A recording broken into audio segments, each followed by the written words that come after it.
going on, guys? Welcome back to another Strictly Diecast episode. It is currently Friday night here, even though when you guys are seeing this, it will be Saturday. But yeah, just kind of kicking back, relaxing after another long work week here, and got myself a nice cold beverage. Have not had one of these, a Rolling Rock, in quite some time, and I forgot how good these things were. Definitely hits the spot. But yeah, in I guess today's episode, whatever you want to call it, I am just going to kind of go over some random stuff here, some stuff that I recently found, some stuff that I have gotten in the mail, some awesome goodies there, and after that, you guys are going to see another custom that I finished up. And I actually just finished up watching my brother Simon's car stuff. I gave him a really awesome box. He's up in Canada and he doesn't get some of the stuff that we get down here. So I hooked him up with as much stuff as I could. And that is an awesome video, guys. I was smiling from start to finish. I hate to sound corny, but honestly, to me, guys, I am 100% like, I would much rather give to somebody than receive. Because like I always say, I have more than enough stuff, guys. Just like Hewitt's always says, like, you guys don't have to send me anything. Like, I have enough. I have enough. I don't have it all. I have enough though. But yeah, I mean, his just reaction to everything that he got, and even just very basic stuff, he was just head over heels about, which is awesome. And he really liked my custom. It was definitely from out of left field, something that not probably a lot of people would have wanted to undertake or even care to undertake, but I love challenges. I love coming up with new ideas, new just creations, something that's never been done, and that is exactly what I did. So stay tuned for the end of the episode to see what I came up with for him. But I have really been trying to knock out the customs, or at least wrenching away at them. I actually got another one finished up here. It's one of two first things that I've ever done. I polished up some cars. Like, I actually took the time and polished them, and yeah, they turned out really, really cool. And then I'm trying to get some more knocked out for some people on my personal list. And I don't really share that list just because I want to keep it a surprise and make it special for whenever that box comes in the mail that you're not expecting maybe. It's from me and it's custom tailored to you. And first and foremost, speaking of customs, I forgot to mention this because I've been kind of waiting on a part and stuff, which I ended up getting. My parents, for my birthday a couple weeks ago, asked me what I wanted, and they know that I have really been wanting to make the switch to airbrushing, and so they hooked me up. They got me an airbrush, they got me a bunch of paint, they got me some clear coat, they got me some reducer, and a little water to air separator for my air gun or airbrush. And yeah, awesome stuff. I'm not going to show you everything, I'm just going to show you the gun real quick. I went with the I believe this is made by Mr. Hobby or Mr. Air, I forget. I think it's Mr. Hobby. This is the Krios GSI PS290. This is a 0.5 airbrush for those of you wondering. But it is, I'm sure you guys have noticed right off the bat, it is not your traditional airbrush with the trigger up top there. I actually opted to do a trigger style here. So it's basically a mini paint gun.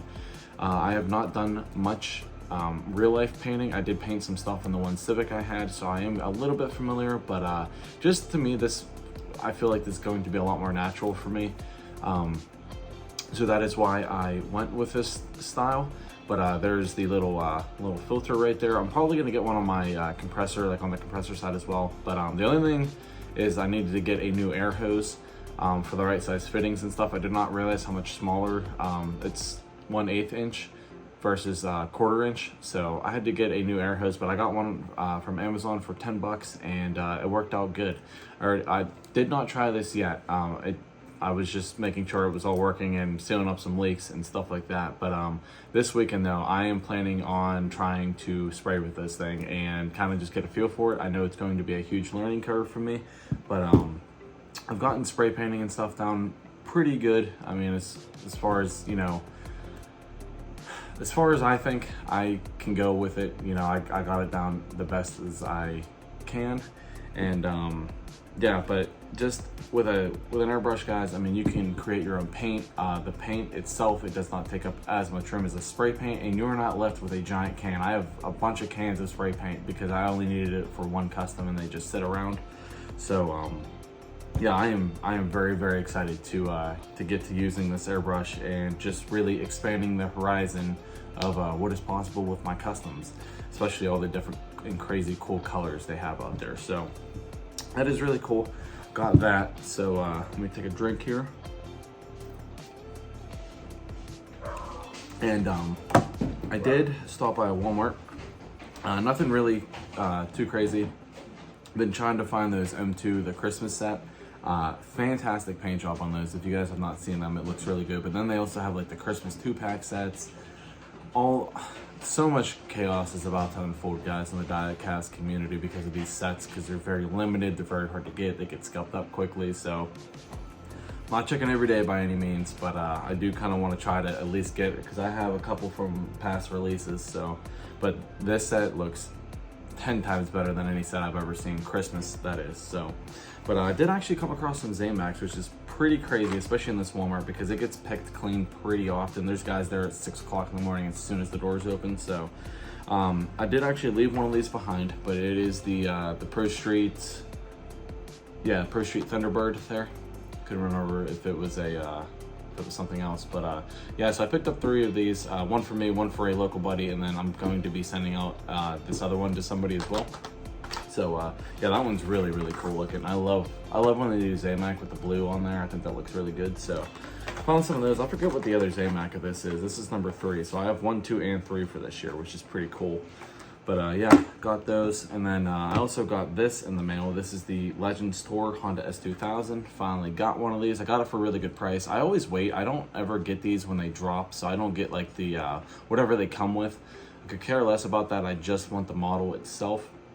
But yeah, I got this for like 35 bucks shipped, which is definitely cheaper than whenever they drop. So yeah, that thing is a beauty. I love that purple with the AEM livery on there. Super, super clean. I'm pretty sure that this is the same livery that came out on the one Super Treasure Hunt, if I'm not mistaken, the blue one. But yeah, that one, I really wanted this because the Silverado from 2 years ago, I believe, was like the pink, like the magenta and white one. And then last year, the Skyline was like a pinkish, purplish white. And then this one I thought would complement it nicely. So I did get this. Yes, it did come in a protector pack for any of you wondering out there.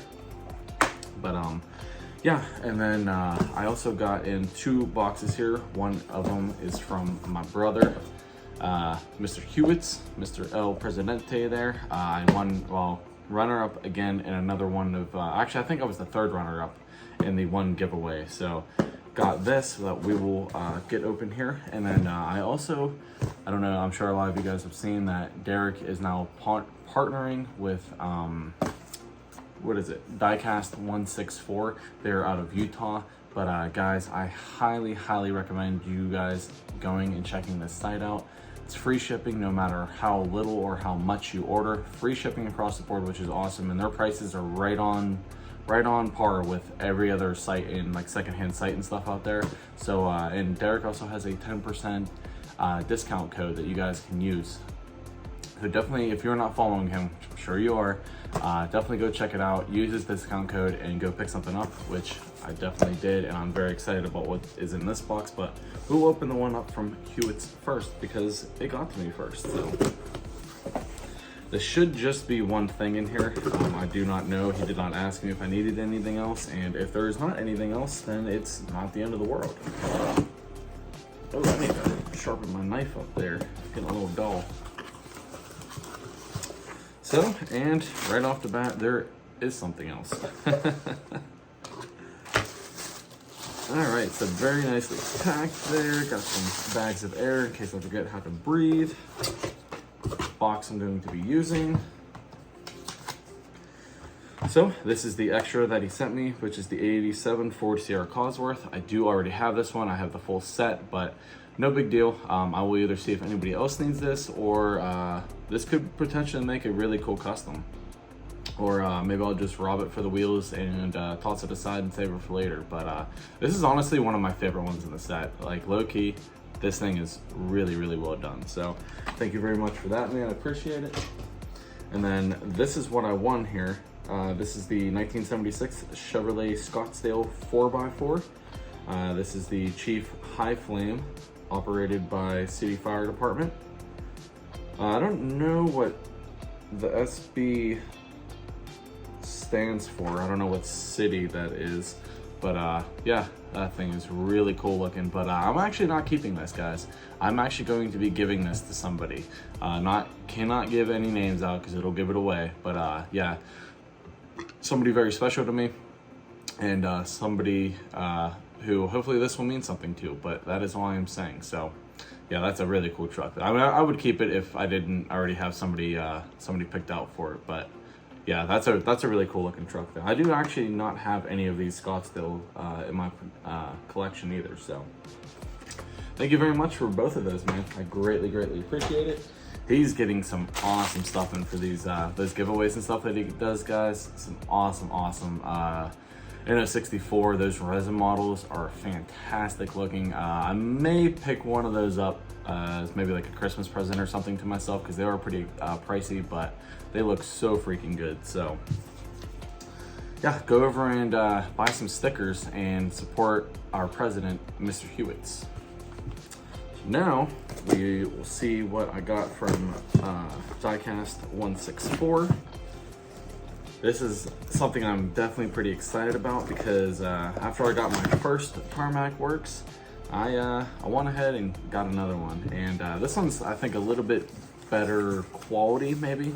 Not quality, but it's a little bit more like, it's not like the, I don't even know what they call it, like the Hobby 60, or not Hobby, Global 64, which is, I believe, what that Nissan Silvia, the special edition, is, because it just comes in the box. This one comes in a case, so very, very nicely packed.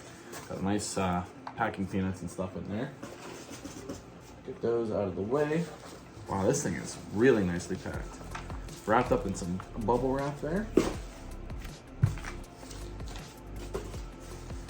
Get this open.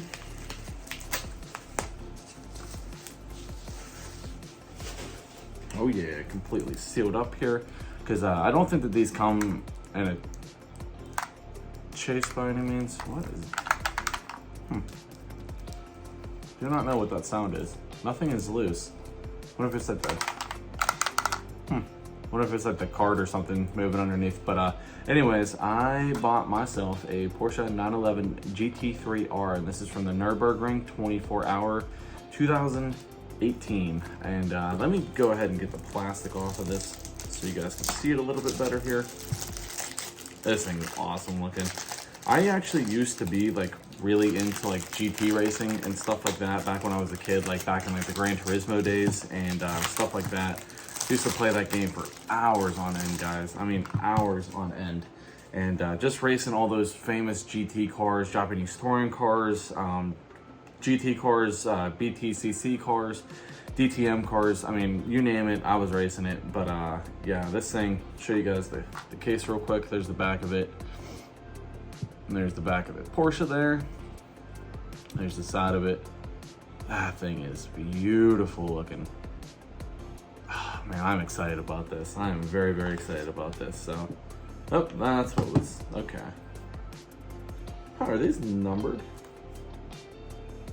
You guys will have to let me know in the comments for those of you who have a lot of these. It says chassis number, then it's got like a little 0787. Wonder if that means it's like it's numbered like that. Huh, that's a really cool looking card though. So that is what was shaking around in there, so we'll put that back. Get this thing off of here. Oh, that came off super nice. Man, these tarmac cars are no joke, guys. These things are insanely detailed. This reminds me a lot of like the ones he was showing off like a couple months ago and stuff. He gets a lot of these cars, but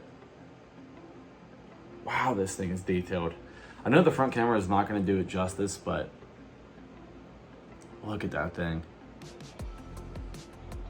I love like the red and the yellow lights. That's very touring car. Like that's very on par. But there's the top of it there. It's kind of cool how they have like the back window all whited out. But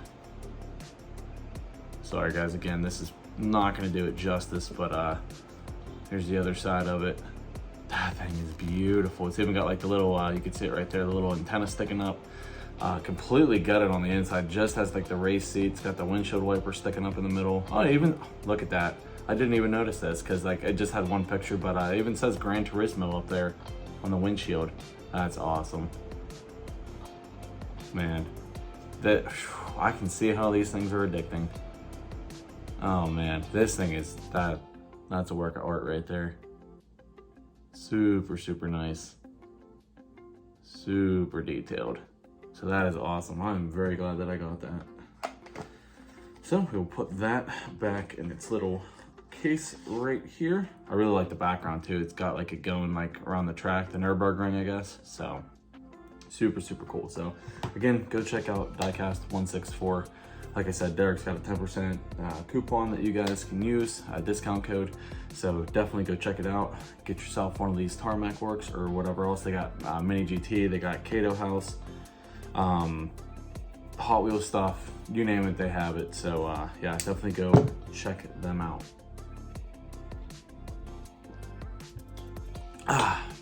But other than that, we will get into the custom here.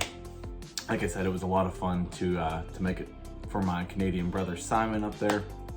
So hope you guys enjoyed this episode. Thank you very much for watching. Please hit that thumbs up button. If you haven't already, drop a comment. Let me know what your weekend plans are. If you guys are finding anything, let me know if you got one of these or not. Let me know about the tarmacs being numbered. Like I said, I do not know. I am very new to the tarmac world, so. And hit that subscribe button if you haven't already. We have finally gained a little bit more traction. We're up to almost 620, which is awesome. So welcome, to those that are new here. Great channel to be a part of, if I do say so myself. And yeah, we will get this camera turned around and take a look at the custom. Alrighty guys, you know what time it is. Time to see another one of my creations. And this one was really fun to do. This one was not really like a commission piece per se. I guess it was, but it was kind of like a free commission piece. Only because my dude Simon over there at Simon's Car Stuff, he reached out to me. And I mean, you guys saw in the one video, he sent me that Toyota Corolla casting. And I don't know if I mentioned in that video, but he wanted it to look like a, kind of like a JT CC car, like a Japanese touring car, kind of. They do race these cars in Japan and whatnot. They are called something else though, but I'll throw up a few pictures throughout, just so you can see what I was referencing off of, excuse me. But yeah, so without any further ado, here it is. I am super happy with the way this thing turned out. It was definitely a really fun project, because I've never really worked on just kind of like a stock Toyota Corolla like this before, and to try to turn it into like a race car, I don't know, I would say it was challenging, but once I kind of figured out what I wanted to do, it all kind of just came together. And basically he wanted, I mean, obviously, like I said, I'll throw up some pictures here. So the car was all done in a Castrol livery, just like the Toyota Supra was. So that is what I did. I ordered another set of decals, and I didn't really try to make it look exactly like the car. Some little spots here and there I did, but for the most part, I kind of just winged it. I just tried to cover it as much as I could, because these decals are actually for the Supra, so they are not made to fit on a Toyota Corolla. I made them fit as best as I could, but yeah, I think it kind of gets the point across though. And then I ordered these set of, these are like an OZ racing wheel. And at first this thing was like sitting up like a monster truck. So I told him like, man, whether you like it or not, I'm slamming this thing. And I sent him some pictures of it slammed before I had it painted or anything like that. And he's like, you know what, it does look way better, because obviously the racing cars are low to the ground. So that is what I did. I closed up the wheel gap there. And yeah, the headlights and taillights are both hand done. Got them as close to what they look like as possible. And I know I told you guys, or I always tell you guys, that I would try to show these in more detail. So the headlights, I did black first, and then I did like just one little layer of white to try to give it like a kind of like a lensed look in a way. Did the marker lights there as well. And then I did the Toyota badge in chrome there, and then I also did the mirrors obviously in chrome, and then those are the tail lights. Pretty easy to do, nothing too crazy there. And then on the bottom, I just did the exhaust. I don't know, before I send this, I may go ahead and do the drive shaft, but I feel like it would kind of like just kind of clash because it runs so close. So I don't know, we'll see. But and then obviously screwed and tapped, and it's got my logo on the bottom, so you know it came from me. Oh, and then I also did the like the mud flaps here black, just to kind of obviously make them look a little bit more realistic. So nothing too crazy on the interior. Just did like the shift nod, e-brake, and like a couple little gauges in there in the steering wheel. So kept it pretty simple. You guys know I don't really get too crazy on the interior stuff, but yeah. Other than that, like I said, it was definitely a very fun project. I always tell you guys I like doing these things out of the box, and I can't say I've ever seen anybody turn a Toyota Corolla into a race car like I did. So not that it's anything too crazy, don't get me wrong, but it was just a really fun project, and I'm glad I could do it for, you know, somebody who's been supporting me since the beginning. Simon is a great dude, my brother up in Canada. And he's hooked me up before. He's hooked me up with, I think, 2 boxes now. So this is the least I could do. And I got him a bunch of other goodies too. But you guys will have to go and check out his video whenever it posts. So yeah, that will about wrap it up there. So let me know what you guys think. Again, pretty happy with the way it turned out. The windshield is a little bit, like the glass is a little bit beat up. But I did with it as I could, you know. But yeah. So other than that, please hit that thumbs up button. It greatly helps out the channel. Drop a comment, let me know what you think. And hit that subscribe button if you haven't already, and we will slowly make that trek to the 750 mark. So other than that, catch you in the next one. Peace.